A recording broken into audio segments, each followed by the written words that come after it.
posibleng silipin ng Korte Suprema ang pagbabasura ng House of Representatives sa mga impeachment complaints laban kay Pangulong Ferdinand Marcos Jr. Ayon sa ilang mambabatas, maliwanag na nilabag ang recital of facts ng bawat alegasyon na isinampa laban sa Pangulo. Sufficient in substance raw kasi kung ituturing ang kaso at mabigat ito para ituloy ang paglilitis. Alamin ang detalye ng balita ni Criza Lopez.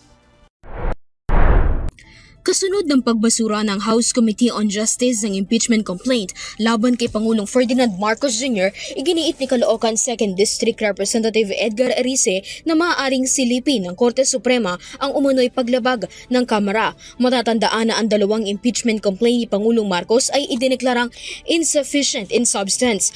Ayon kay Representative Edgar Erice, binoto niya bilang sufficient in substance ang reklamong impeachment dahil naniniwala siyang may bigat ang inihain ng Makabayan Bloc. Malinaw niya na paglabag ito sa rules na nagdidikta sa recital of facts ng bawat aligasyon.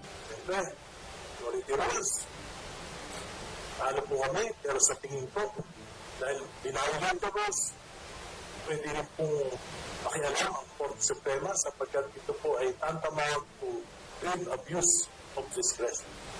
Samantala, nakahain na rin sa Kamara ang panibagong impeachment laban kay Vice President Sara Duterte. Nauna nang sinabi ni Batangas Representative Attorney Jervy Luistro, susundin ng House Committee on Justice ang prosesong ginamit sa impeachment complaint laban kay Marcos sa impeachment complaint ni Duterte. Pahayag ni Erice sa kanyang pagsusuri sa reklamo laban kay Duterte, lumalabas na sufficient in form at substance ang mga ito. Mabuto ko, sufficient in form, sufficient in substance. Ngayon, hindi ibig sabihin, may kasalanan na. Yan po ay makikita lang natin sa presentation of evidence. Pero sa Pangulong Marcos, hindi na hinayaan makapag-present ng evidence. Sana po, kung may ibig sabihin, pwede na i-present to. Sa kabila nito, nanindigan pa rin si Erice na walang kailangan baguhin sa rules ng komite. Ngunit hiling niya na sundin ito base sa tungkulin ng mga mambabatas sa Kamara.